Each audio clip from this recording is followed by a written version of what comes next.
Hari Om, everybody. It was Kojagari Purnima. It was the new moon last night, so very auspicious start to our Bhagavad Gita.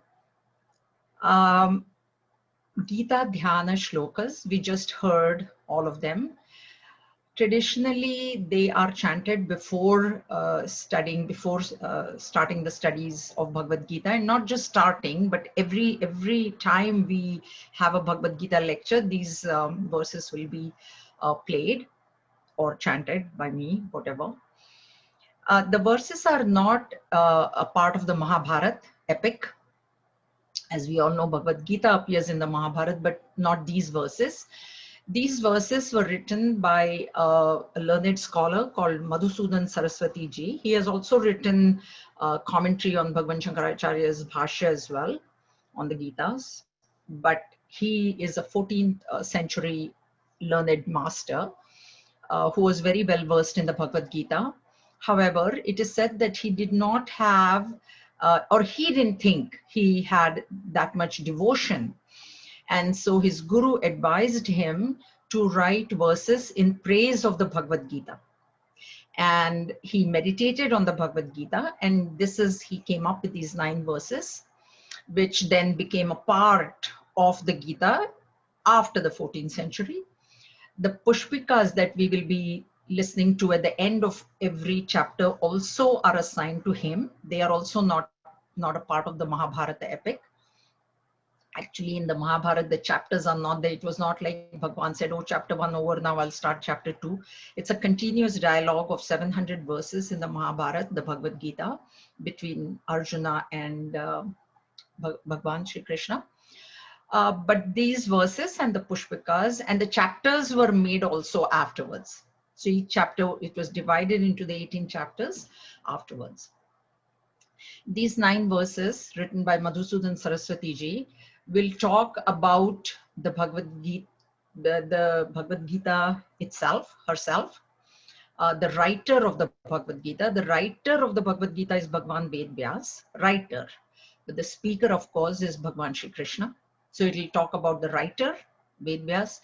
It will also glorify, of course, the speaker, who is Bhagwan Sri Krishna. And it will also tell us why Bhagavad Gita is to be studied, what is the result of studying Bhagavad Gita, etc.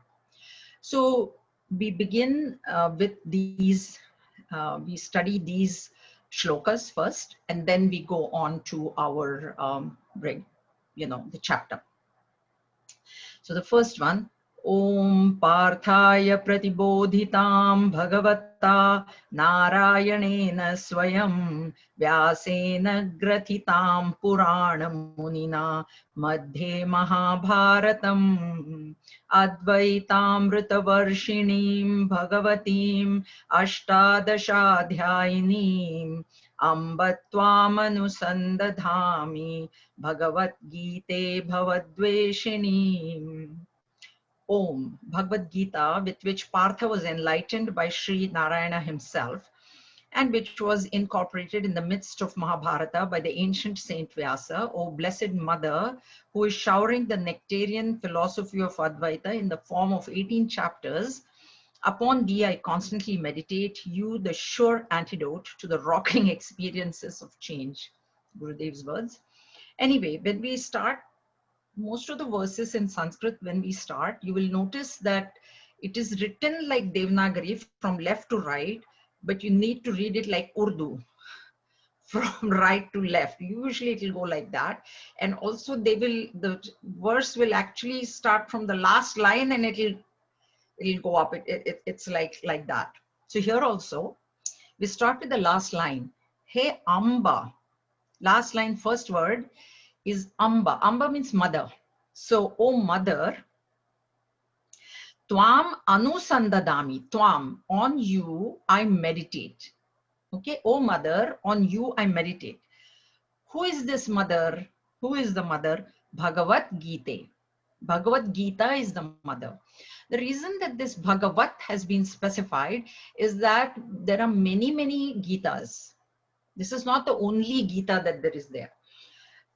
There is Avadhut Gita, there is Ashtavakra Gita, there is Ram Gita, there is Lakshman Gita, there is Uddhav Gita. There is Bhikshu Gita, there is Hans Gita. So there are many, many Gitas. So here the author, Madhusudan Saraswati ji, he's specifying which Gita am I meditating on.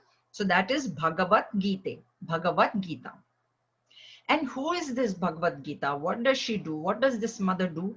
Bhavad Dveshinim. She removes, Bhava is Sansar, the realm of change. Samsarati iti sansar. So the realm of change, dvesha literally means hate, but here the word dvesha should not be taken as she hates this sansar. No, she removes it for us. She negates it for us. She sublates it for us. That is how this word dvesha is to be taken. The remover of this realm of sansar, and the removing is not a physical removing. The world is not going to go anywhere physically, but in our mind, this Bhagavad Gita, in our mind, it will give us that conviction that this world is nothing but an illusion. And that's how I can transcend it. That's what is the load of that word, Bhavadveshinim. Okay, who did this Bhagavad Gita? Who told this Bhagavad Gita? Now you go to the first line. Narayanena Swayam. Himself, Bhagwan Narayan. So when we study Bhagavad Gita, we must never have a doubt in our mind who the speaker is. This is emphasizing that it is Bhagwan Narayan. Means what? Means Vishnu Bhagwan in the form of Bhagwan Sri Krishna when he took avatar as Krishna. So actually it has come from Vishnu Bhagwan himself. So that tells us the authenticity of the words in the text. That Bhagwan himself has spoken. That faith we must have. Because when you have faith in the speaker, then whatever that speaker speaks, you will have faith in that. Otherwise, you're like, oh, who knows? Does he really know what this is speaking? So there should be no doubt. Therefore, Bhagavata Narayanena Swayam, himself he has spoken this. Why did he speak it? Because he had nothing better to do? No. Parthaya Pratibodhitam. For the enlightenment, bodh is coming from bodh dhatu, to know. So pratibodhitam is to enlighten. Enlighten who? Parthaya, Partha. Partha word is used for Arjun, and it will come many, many times. So we will see the other meanings of it. But here, Partha means son of Pritha. Kunti, his mother's name, Kunti. Her name was Pritha. Why? Because she was the daughter of King Prithu. So she was the daughter of King Prithu. So she was Pritha. So then Arjun becomes Partha. But please note that all the Pandavas were Parthas. So son of Kunti, son of Pritha is Partha. So all the 5 Pandavas, actually even Karna, all 6 were, they are Partha. But here it is specifically referring to Arjun, because the Gita was specifically told only to Arjun. Why it was told, we will see that also. Not all the 5 brothers. So here Parthaya Pratibha, this Partha refers only to Arjun. So this mother, Bhagavad Gita, whom I meditate on, she is the remover of this realm of change. And she was spoken of by Bhagwan himself, Bhagwan Vishnu himself, for enlightening Partha, who is the son of Pritha, who is Arjun. And then who wrote it down? Vyasena Grathitam Purana Munina. So it was written, bound. Grathitam, the literal meaning is bound. You know, if you have pages and then you bind it into a book, that is what it means. But here it means written, because the entire epic of Mahabharata was written by Bhagwan Veda Vyasa. Now the second verse glorifies him, so we'll talk more about him in that verse. But here, and Vyasa, Bhagwan Vyasa is considered, is an avatar of Bhagwan Vishnu as well. Okay. So Vyasena Grathita means he wrote it. He didn't speak it. He didn't tell it. Because already Narayan in the Swayam has come. Bhagavata Narayan. So Bhagwan Narayan has spoken, but he is the one that wrote it. And who is he? He's a Purana Munina. He's a very ancient Muni. Muni word also will come. Mananeshila iti Muni. Mananeshila means those who have the wisdom, who have thought, who have done a lot of thinking, who have done a lot of contemplation, a lot of meditation. And they are the ones that all these Vedas were revealed to. So he's an ancient Muni. an ancient rishi. And where do you find this Bhagavad Gita? Where do you find this mother? Madhye Mahabharatam. Madhye, in the middle of Mahabharata. This Madhye Mahabharata has three different aspects to it. If you physically look at the position, Gurudev also has written, it is actually right in geometrical middle. This is Gurudev's words. It's in the middle. It means in the epic, the Mahabharata epic has got 100,000 verses. Bhagavad Gita appears in the Bhishma Parva, which kind of comes in the middle of the book. Means physically, if you go through that book, somewhere in the middle, you will see this Bhagavad Gita, these 700 verses. So that is one aspect of Madhya Mahabharatam. It is in the middle. The second aspect of it was physically where it was told is actually in between the two armies. And that also we will see when we go into chapter 1. Arjun tells Bhagwan that please take my chariot in the middle of the two armies because I want to see who all are there. So the chariot was actually standing, on one side was the Kaurava army, on one side was the Pandava army, and the chariot was actually in the middle. And that's where Bhagwan tells this Bhagavad Gita. So that's why Madhya Mahabharatam armies. So you can tell it was told in between the two armies. So that is the next concept of Madhya Mahabharatam. The third concept of this Madhya Mahabharatam is, actually it was only told by Bhagwan Sri Krishna to Arjun. But there were three other people who also heard it at the same time, simultaneously. One was Sanjay, and his details also I will give, but those of you who have an idea. But anyway, Sanjay is the charioteer of Dhritarashtra, who is the father of the Kauravas, the king at that time. So Sanjay also heard it because he had the divine vision. Hanumanji, who was sitting on the, and we'll talk about that as well.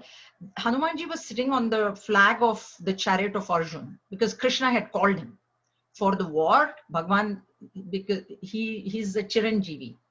Hanumanji is still there, they say. So he was called and he was asked to be sitting there. So he was also sitting on top of the flag. And of course, Veda Vyasa heard it, obviously, because he wrote it. Otherwise, how would he write it? So these are the three people who heard it. Now, even though it was spoken by Bhagwan to Arjuna alone, this studies that we do, this book that we do, and most of you know, there is also Sanjay Vacha and there is a Dhritarashtra Vacha also. So actually what we are studying is what Sanjay told Dhritarashtra. Direct what Bhagwan told Arjun is not in means same dialogue is there, but actually what we are hearing is Sanjay telling Dhritarashtra. Now, Bhagwan Sri Krishna told Arjun this Gita on the first day of the war before the war began. But by the time Sanjay told it to Dhritarashtra, the 10th day of the war had come. Why it was told on the 10th day, that also I will explain at a later time when we start the chapter 1. That is the first thing that we will explain. But the point is that the war went on for 18 days.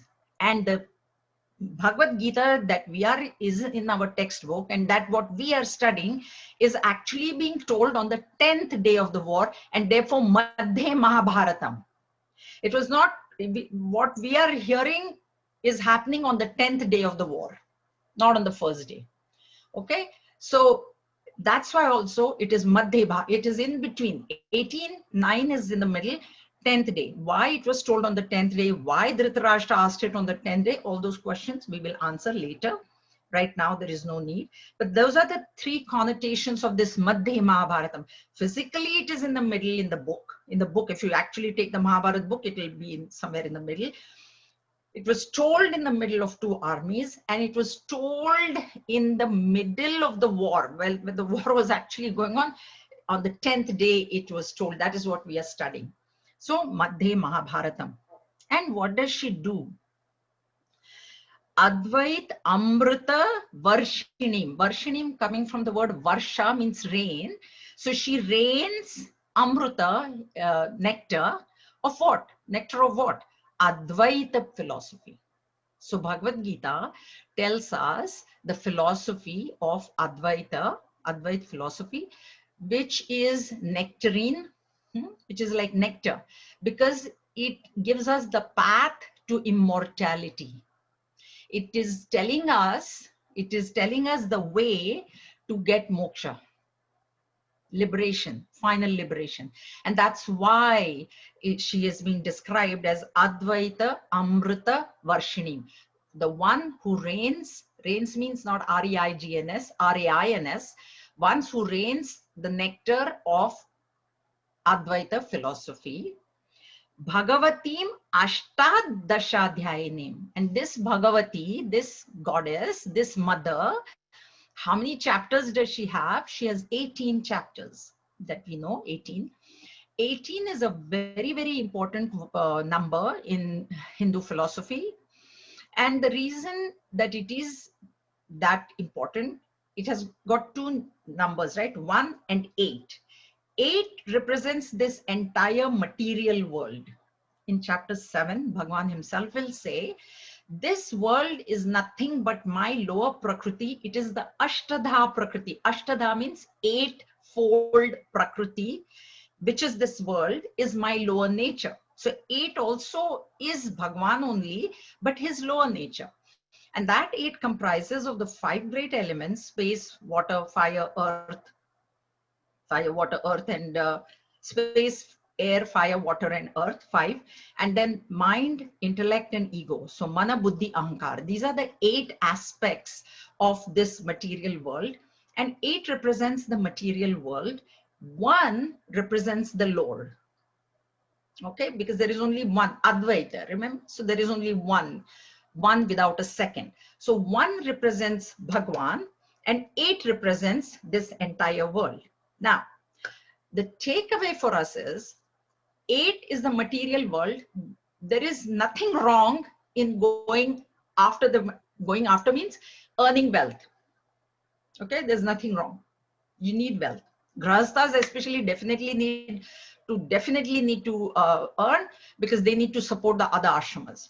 So there is nothing wrong in earning wealth, but you must always remember that one, the Lord.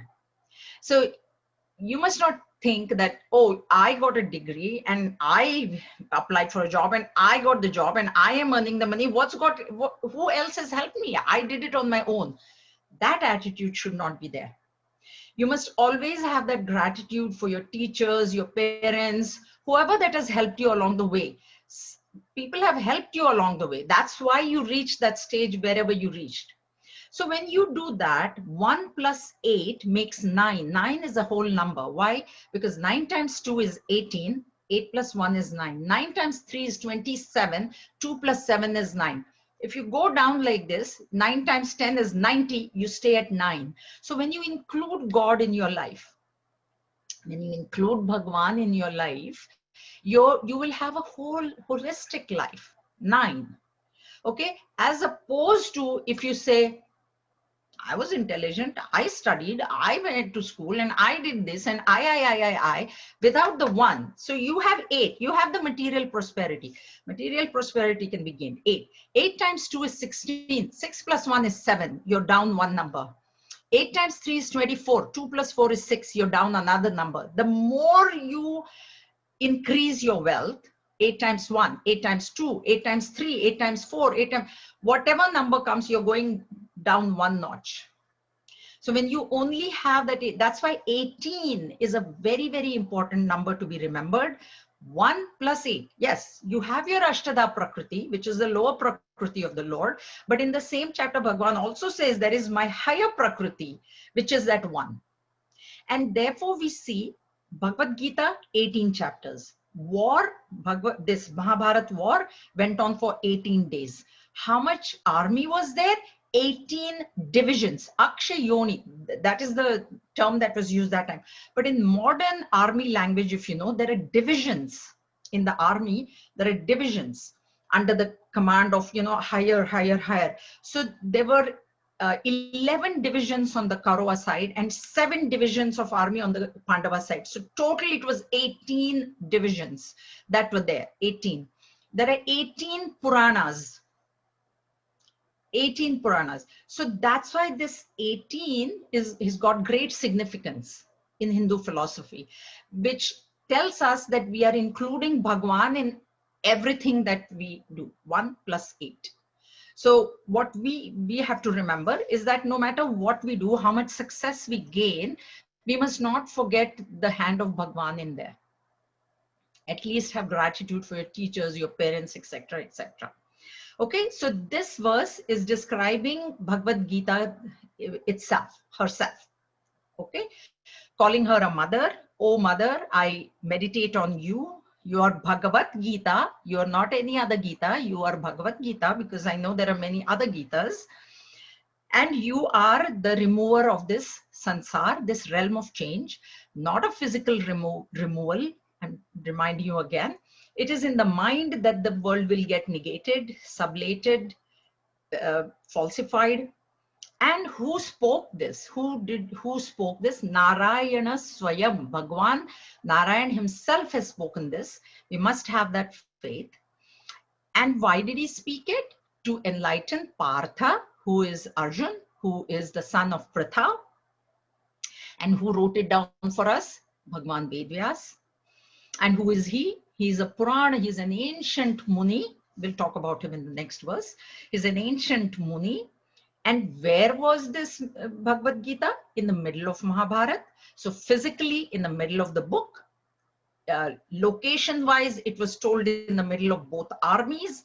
And time-wise, we are seeing the part when it was spoken on the 10th day. So whatever we will be studying was spoken on the 10th day. So it's a recitation, it's a repetition, a recollection of Sanjay to Dhritarashtra, what he had heard on day number 1. Okay, so that.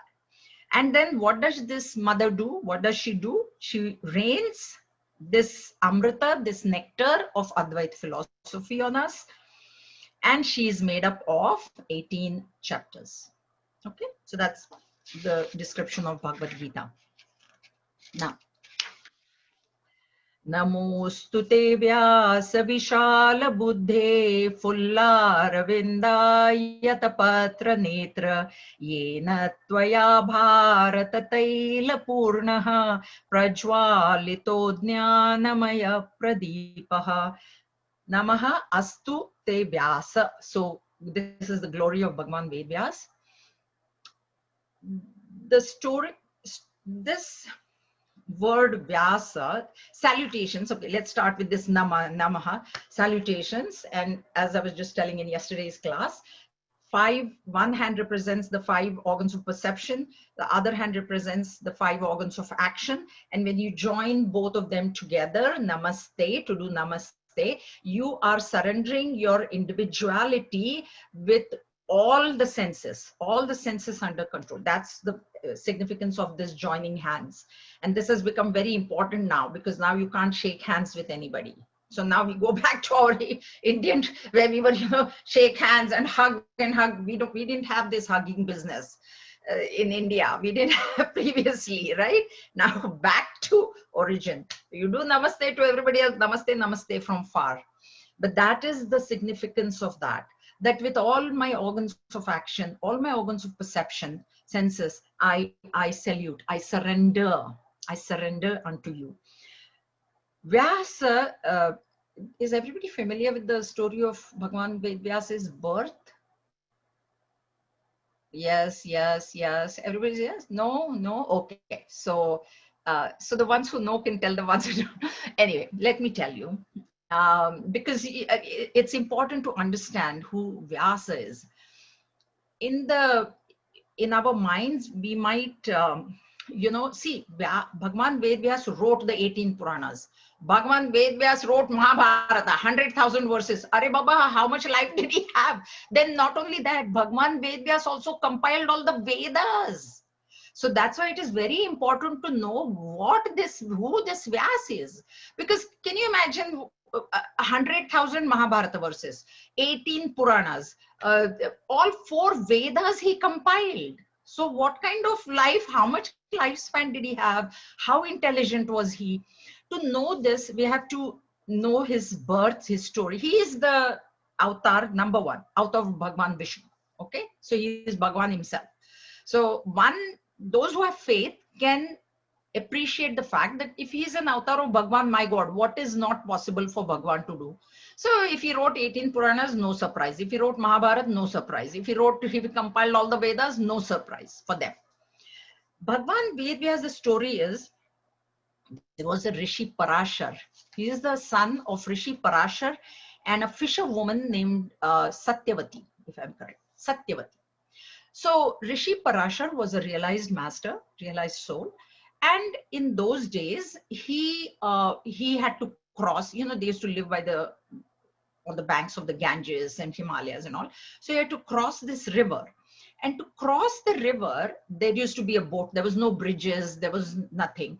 So there used to be a boat, and the boat woman or boat man, but here it was a boat woman, was this girl. She was a young girl, and her name was Satyavati. Now this Satyavati was the daughter of a fisherman.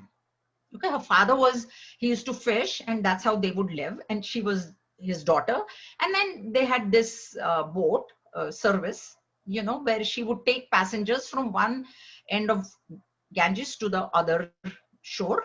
And that was her job. But because she was the daughter of a fisherman, her full body was smelling of fish all the time. I mean, I know South India, you probably don't eat fish, but if in Bombay, those who have lived in Bombay and they've gone into the train, the fisherwoman and even if she is not carrying fish, she'll be smelling. So the fisherwoman always smells of fish. So this Satyavati was like that. But what to do? That was her job. Her father was a fisherman. She also was probably fishing.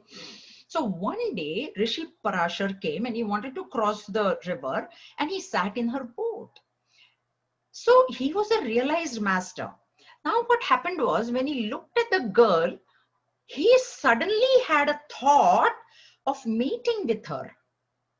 And Rishi Parashar thought, wait a minute, you know, why? I'm beyond the senses. I have gone beyond the senses. I have recognized my true self. I'm realized. And why has this thought come into my mind? So when he thinks like that, he said, this is God's will that I mate with this girl. Because otherwise, why the thought will come? Such a passionate thought can never arise in my mind. I have transcended the mind. I know that. And yet, if this thought has come, that means Bhagwan has put this thought in my mind. So what he does, because she's smelling of fish, he takes water from his kamandalu and he sprinkles it on her. She becomes very sweet smelling, fragrant smelling suddenly. He mates with her and then he goes away. He just goes away. He says, this is Bhagwan's will. We have to always, the takeaway here is when thoughts come, it is Bhagwan that is putting thoughts. So he has nothing. He really has no attraction towards but the thought has come and he realizes that this is something is going to happen. Something Bhagwan wants to happen. And so he goes away. And in due time, she gives birth to a baby. And that baby is Bhagwan Vyasa. So Bhagwan wanted to take birth. That's why there has to be a nimitta, an instrument. Bhagwan also can't suddenly, that's why we'll see Sri Krishna also, we'll talk about him.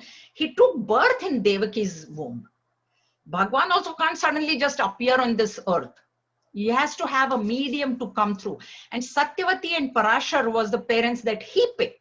Because this is Bhagwan's avatar. We'll see that in chapter 4 also. Bhagwan decides which womb I want to go into. We don't have a choice. Our karmas decide what womb will take birth in. Ours is a forced birth. But Bhagwan's avatar is never a forced avatar. It is a predetermined, everything is, this is the woman, this is the man, this is where I will take birth, this is how I will take birth. So this Bhagwan Ved Vyasa was planned that way, that Rishi Parashar will have this thought.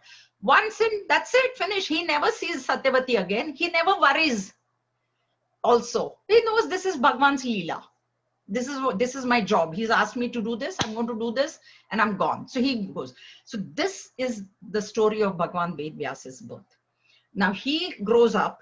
And in later years, if you've read, Satyavati marries brothers of Bhishma Pitama. step brothers of Bhishma. So that is another story. Anyway, now Vyasa, so either you have faith that he is Bhagwan's avatar, and as Bhagwan's avatar, there is nothing which is impossible for him to do.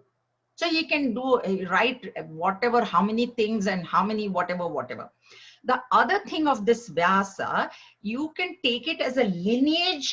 It's a family name. So there are people in that family, they over the years wrote it. So those who are intellectuals and don't have faith that he's, he's an avatar of Bhagwan, then you can also take it as a tradition. Vyasa as a tradition. So then what happens is, okay, like we have traditionally, the father is an actor, son is an actor, grandson is an actor, great grandson also is an actor. That way, this original Vyasa was a writer. So he wrote, then the son. So you can take it like that also. Vyasa to be a family tradition. The other thing about in Hindi, when the speaker sits, especially a spiritual teacher, when they sit on the seat, that is called as Vyasa Pita, because Vyasa is a teacher, right? So he's written to teach people. So that is called as Vyasa Pita. And you will notice that most of our Swamijis, when they come, they will actually salute the seat that they sit on. Yes, Shivram, you have a question? Jayaji, forgive me. Please don't mistake. You said Satyavati married Bhishma's brother. She actually married Bhishma's father. Sorry. My apologies. I didn't mean to correct you. I'm sorry. Please don't mistake me. Good. No. Yeah, because Bhishma's father then falls in love with her later. Sorry. Her children are Vichitra Virya and Chitrangada. Like those are the two brothers, Bhishma's brothers. Yeah. No. That is absolutely right. And good. Thank you for telling me that. No, I knew that, but this thing. So anyway, so this Vyasa, you can take it like that. Okay, the word Vyas. But this is Bhagwan Ved Vyas we are talking about. It is his, Dhritarashtra and Pandu and Vidura. These three children are his. Satyavati calls him later. That is another story. Anyway, Satyavati is his mother. And Satyavati knows that this is my son. But he was also a rishi, he was avatar. So he also had gone, he had never stayed with his mother. He had gone into the forest. Now, this Vyasa is Vishala Buddhi. Buddhi, intellect. Vishala, very great intellect. So very, very intelligent. Vishala Buddhi. And Fulla Aravinda Patra Netra. Aravinda is a lotus. Aravinda is lotus. So his eyes are like a fully bloomed lotus. Means what? Very beautiful. So it's very, very beautiful. This is glory of Bhagwan Ved Vyas. So his eyes are like, lotus flower and netra. So his eyes are like that. So they're like the fully blossomed lotus, which means that they're very, very beautiful. Lotus also has a great significance in philosophy, Hindu philosophy, because the lotus comes in the dirt, grows in the dirt of the lake. It's in water, but that dirt never touches the lotus. And that's why you see all our deities standing on lotus. Saraswati is standing on lotus, Lakshmi is sitting on lotus, everybody's on except Durga Mata, she's on this tiger, but they're on the lotus. And that is the significance of the lotus. So what they're trying to tell us is that we remaining in this dirt of sansar, we should not let that sansar touch us. We should be like the lotus. So the water doesn't touch the lotus. The dirt in which that lotus comes from, the dirt also doesn't touch the lotus. The lotus is above the water and very, very beautiful and very, very pure. That way we can also stay. That is the significance of lotus. So that's why you'll always hear this beautiful as the lotus. Now, Yena Tvaya Bharata Taila Purnaha Prajwalito Jnanamaya Pradipaha. What did he do? The second line is telling us, what did he do? So what he did was Prajwalito, he lit Pradipa lamp. So he lit the lamp of Jnana. How did he do that? By writing Mahabharata, compiling the Vedas, writing the Puranas. So this is how he lit it. And as far as Mahabharata is concerned, here, because we are not talking of the Vedas or the Puranas. We are only talking of Mahabharata. The oil, because in a lamp you need oil. That oil is Mahabharata. The story of Mahabharata he used as the oil, and that is giving this knowledge to us. See, Mahabharata, what they say about Mahabharata is that there is no situation in this world, no matter what circumstances, what situation that you undergo in this world, all of it is in the Mahabharata. That is what is said. All of it. Like, so if you really read and study the Mahabharata, you will have answers to all your problems in this world today, even. Okay. And if it is not in the Mahabharata, if a particular type of situation is not in the Mahabharata, it doesn't exist. That is the confidence, that is the thing that is said about Mahabharata. And that's why it is said here that he is using this Mahabharata. Here, Bharata means Mahabharata, not India, because for the meter, Bharata Taila Purnaha, Taila Tail, or oil. So this lamp is full of oil. What is that oil? It is the stories in the Mahabharata, or the Mahabharata epic. That oil he is burnt, and he's giving knowledge to everybody. So that is the lamp of knowledge. And that is what the task Bhagwan Veda Vyasa has done. And he's a Vishala Buddha. So he's extremely highly intelligent, because he's avatar of Bhagwan Vishnu. And then his eyes are very beautiful. Okay. All right. Now, now this is the glory of the speaker, and speaker is Bhagwan Sri Krishna. Prapanna parijataya totra vetra ekapanaye jnanamudraya krishnaya gitamruta duhe namaha. Salutations to Krishna. Okay, namaha, last word is there. Who is a tree of fulfillment to all those who totally surrender to him, who has milked the Gita nectar, and the holder of Jnana Mudra, the wielder of the cane in one hand, with which he drives home the herd of cattle under his protection. So now this is the glory of Bhagwan Shri Krishna. So Namaha Krishnaya. Namaha, salutations to Krishna. Now who is this Krishna?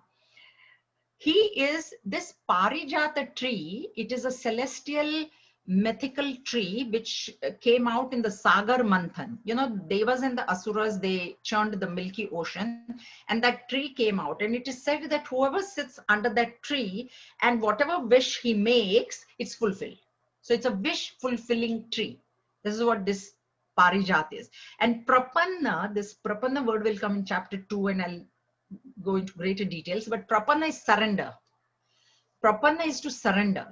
When we salute somebody and we touch the feet of that master, person, guru, elderly, parents, whatever, we are surrendering. So this Prapanna is that surrender. So it is said that those who surrender to Bhagwan Krishna, any Bhagwan, but here we are now, because we are in the Gita, it's only going to be Krishna. So when we surrender to Krishna, he becomes like that Parijata. He becomes like that wish fulfilling tree, and he will grant you whatever wish that you have.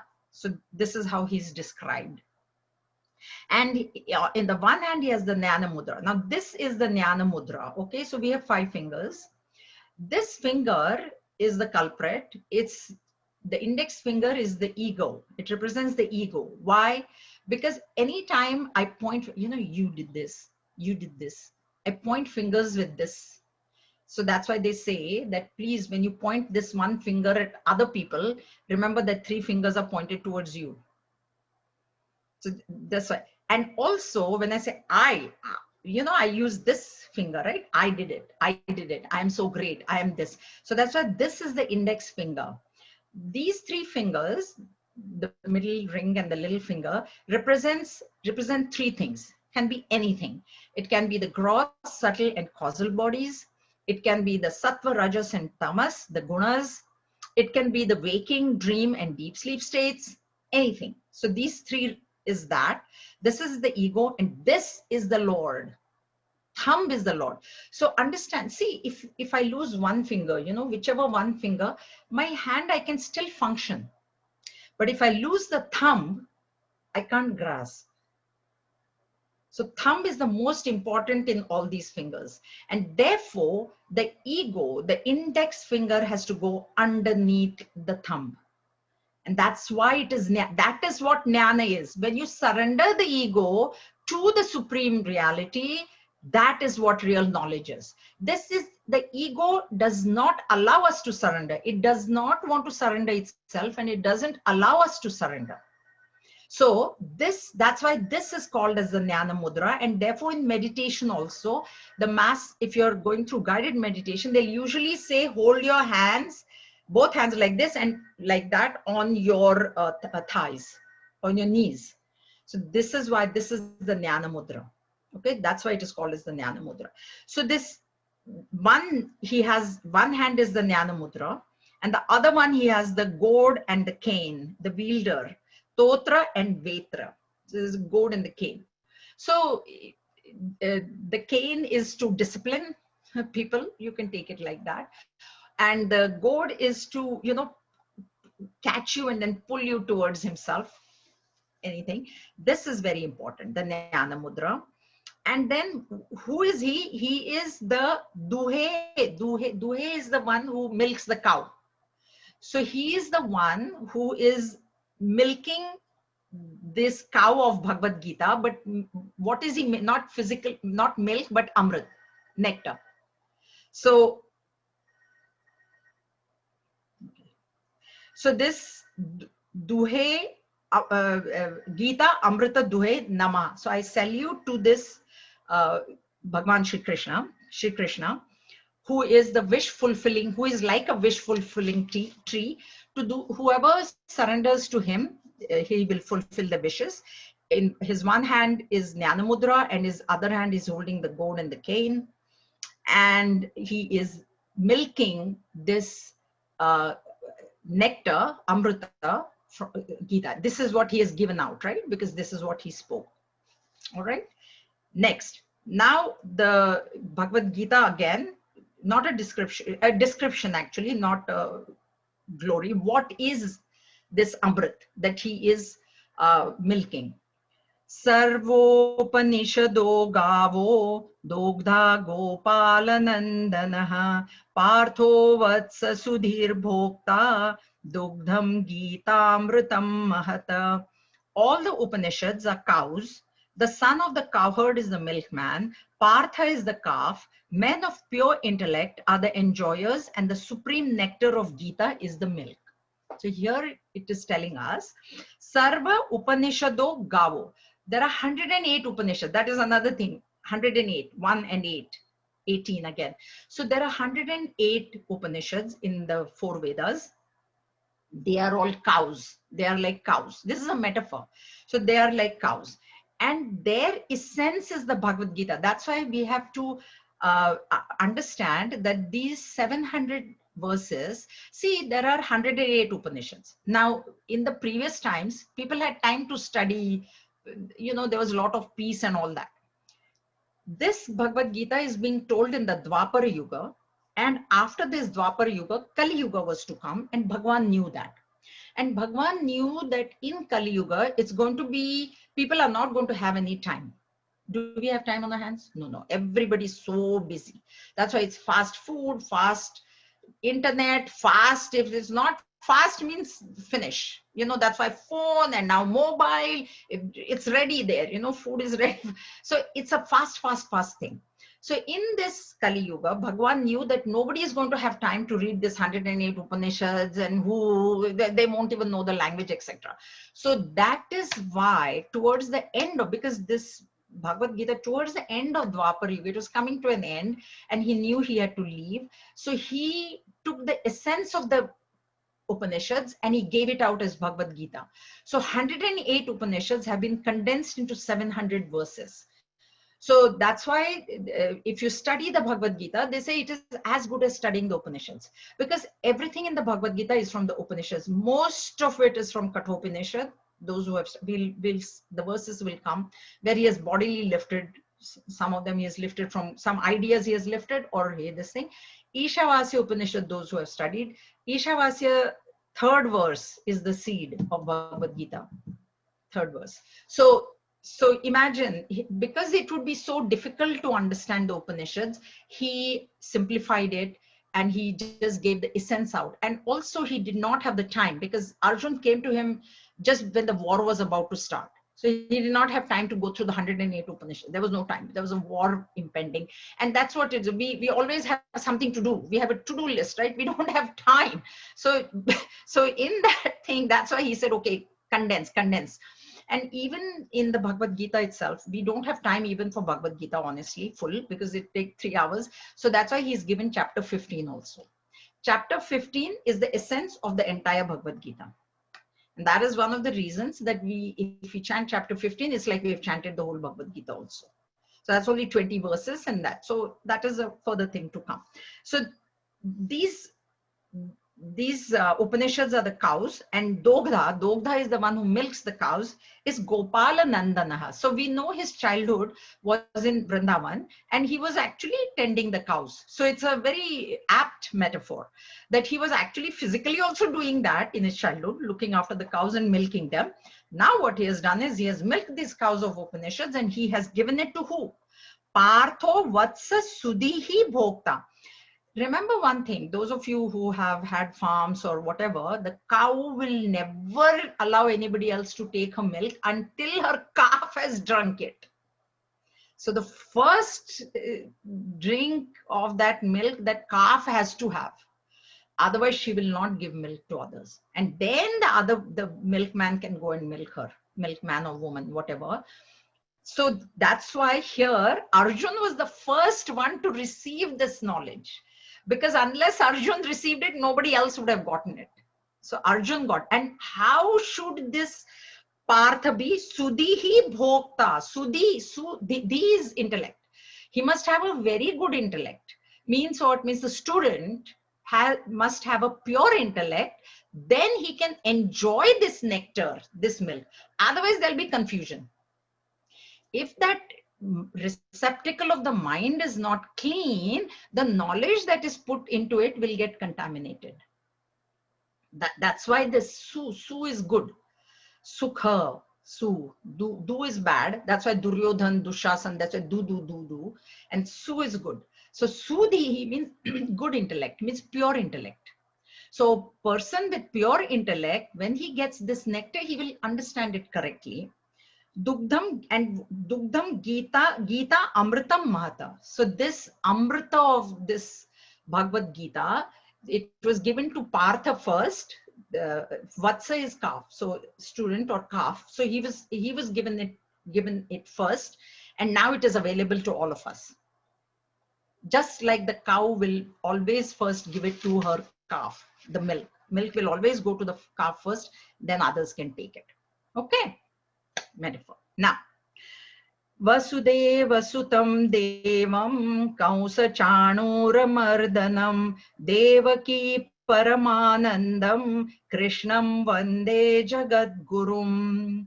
I salute Krishna, the teacher of the universe, the divine son of Vasudeva, destroyer of Kamsa, and Chanura, the supreme joy of Devaki. So now let's see. This verse, we can do it at 2 levels. We can do it at a superficial level.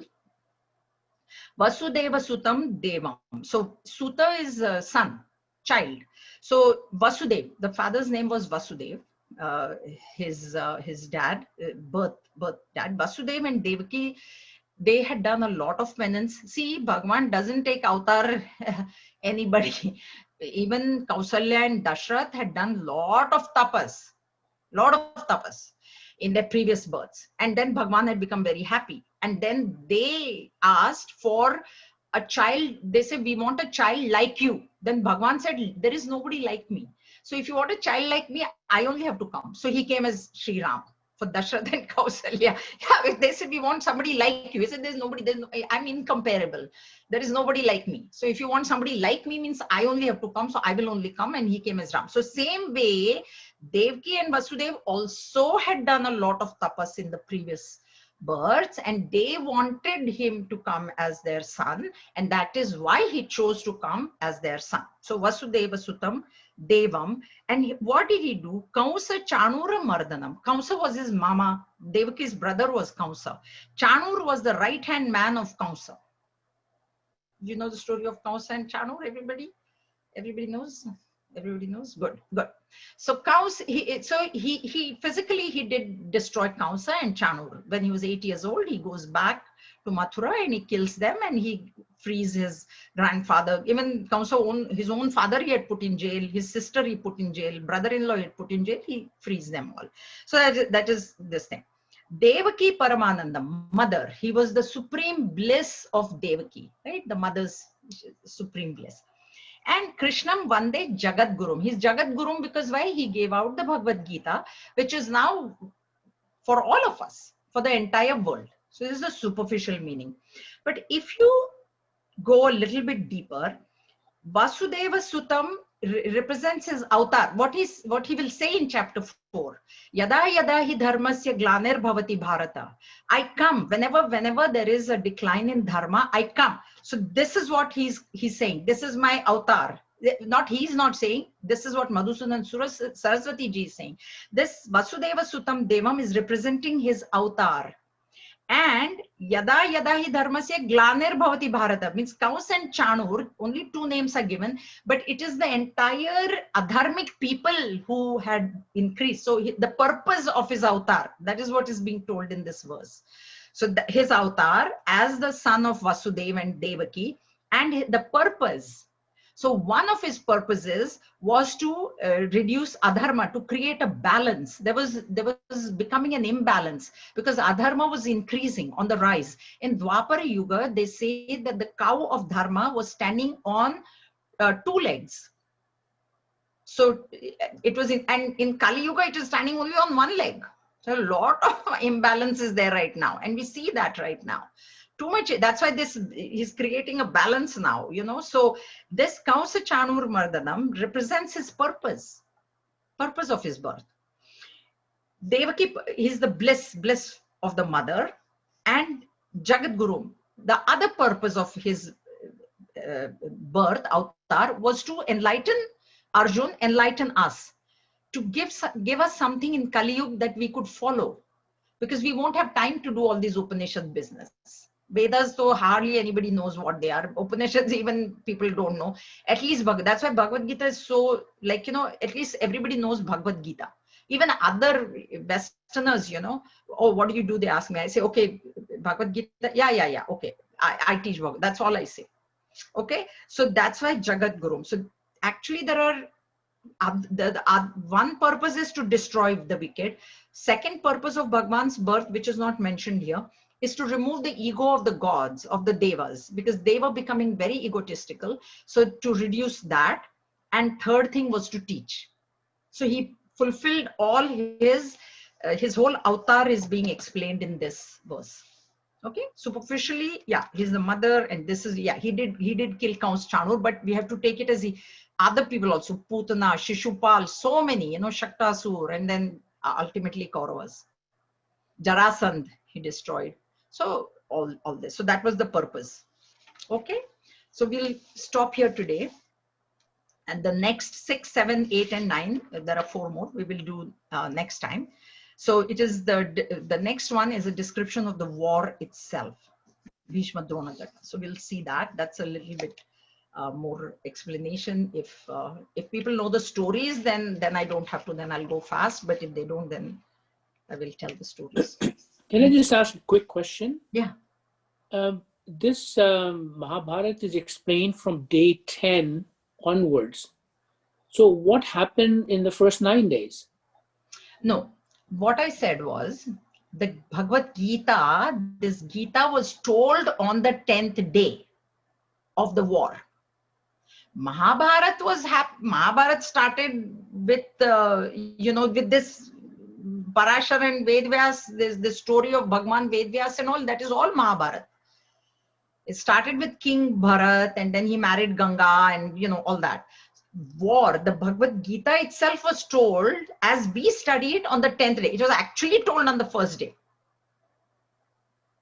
We'll see that when we come to the first verse in the first chapter. That's what I will explain. The first verse in that it will come.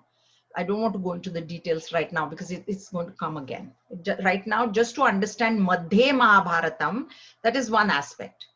So it's in between the Mahabharata war that we are studying, the Gita that we are studying, because there is Sanjay Uvacha. Actually, it was only a dialogue between Krishna and Arjun. So why Sanjay Uvacha should be there? Why should there be Dhritarashtra Uvacha? Why did he open his mouth in this? Because on the first day he was not interested. His interest only arose on the 10th day, and we'll see why it arose only on the 10th day. Yeah.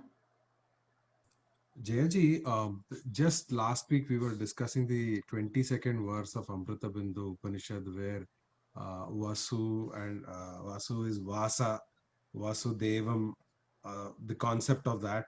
And again, here again, when it comes to Vasudeva Sutam, the higher meaning, does it have any relevance to the Vasudeva mentioned in the 22nd verse of Amrita Bindu?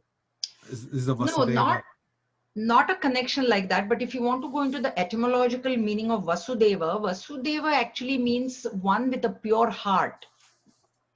So Bhagwan takes birth in the heart, in a pure heart.